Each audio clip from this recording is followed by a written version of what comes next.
The alarm rings early, and someone gets up already tired.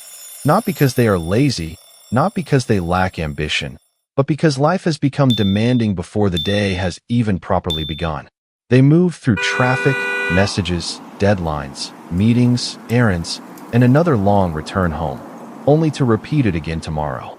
Weeks pass this way, then months, and eventually years begin to blur together. The strange part is not that life feels busy. The strange part is how much effort can be poured into life while progress still feels distant. Many people are no longer confused by exhaustion. They are confused by the lack of movement. For generations, hard work carried a promise.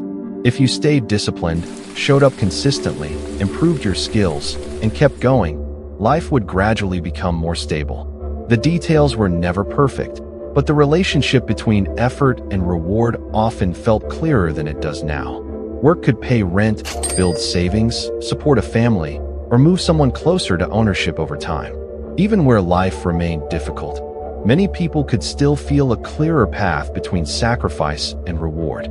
Today, many feel they are giving the same effort, sometimes even more effort, while receiving thinner results. The issue is not always laziness or lack of drive. Many people are working extremely hard. Some are working harder than previous generations in hours, emotional strain, mental availability, and constant pressure. What has changed is the exchange rate between work and progress. Effort still matters, but effort alone no longer guarantees momentum in the way many people were taught to expect. Costs rise faster, competition increases, and systems reward leverage more than strain. It helps to separate effort from leverage. Two people can work equally hard and experience completely different outcomes depending on where they work, what they own, what skills they have. One person pedals downhill, another pedals uphill. Both are moving their legs, but the terrain is not the same. This becomes obvious in wages. A raise may look positive on paper, but if rent rises first, groceries quietly rise after that. Transport becomes more expensive, and debt payments continue pulling cash backward. The emotional effect of the raise disappears. Someone earns more money while feeling no richer. They worked harder, yet their quality of life barely moved. Success can become visible in numbers while invisible in daily reality. Housing changes everything. When a large share of income disappears into rent or mortgage payments, work begins to feel like feeding a machine that never gets full. Paychecks arrive already spoken for. Before money reaches savings, comfort, or freedom, it has often already been claimed by fixed costs. Commutes add another hidden burden by consuming unpaid time and draining energy before the workday even starts. A person may officially work 8 hours while giving 12 hours of life to employment. There is also invisible labor. Many modern jobs require constant responsiveness, emotional control, self-management, and digital availability. Notifications follow people home. Emails arrive after hours. Schedules change quickly. Even rest can feel interrupted by the possibility of work. When effort becomes continuous, rewards need to feel meaningful to justify it. If they do not, fatigue deepens. Technology was supposed to make life easier, and in many ways it did. But it also raised expectations. Faster tools created pressure for faster replies. Better software created pressure for higher output. Remote access created pressure for permanent availability.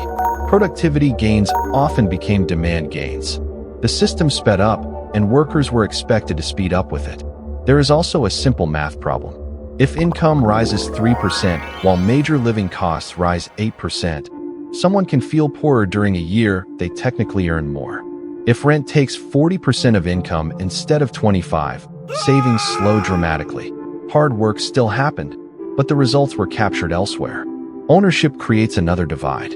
Many people are taught to trade time for money, while wealth often grows faster through assets than through wages. Homes can rise in value. Businesses can scale. Investments can compound. Meanwhile, a worker depending only on hours has limits. There are only so many hours in a day, and energy does not compound the same way capital can. This can make labor feel slower than ownership, even when labor is intense. That creates a painful psychological effect. Effort feels sustainable when it produces visible progress. Exercise feels easier when strength improves. Studying feels easier when grades rise. But when someone works for years and still feels one emergency away from trouble, motivation naturally weakens. That is not weakness. It is a human response to low feedback. Some people respond by pushing harder. Wake earlier, optimize routines, start side hustles, track habits. But there is a limit to solving structural pressure through personal efficiency alone. Better time management cannot fully cancel rent inflation. Discipline cannot always outpace stagnant wages. More effort is useful, but it is not magical. This is where many people become unfairly harsh on themselves. They assume slow progress means they are failing. They believe that if they were smarter, stronger, tougher, or more focused, everything would suddenly click. Comparison makes it worse. People now compare ordinary lives to curated lifestyles every day. Someone making real progress may still feel behind because the benchmark keeps moving upward. A more useful question is not only how hard am I working, but what is my work connected to? Sometimes one certification changes earning power more than 2 years of overwork. Building ownership, however small, shifts the curve more than maximizing hourly effort forever. Even psychologically, hope returns faster through traction than through slogans. A person who sees one recurring expense removed, one debt shrinking, one skill paying off, 1 month of savings building, often regains energy naturally. Motivation is easier to sustain when evidence exists. The answer is rarely to worship hustle or to abandon effort entirely. It is to pair effort with leverage wherever possible. Protect health because burnout destroys productive capacity. Build scarce skills because generic labor is pressured. The goal becomes less about working endlessly and more about working in ways that compound. Then effort can mean something again, not as blind sacrifice, but as energy directed toward ground that can still grow.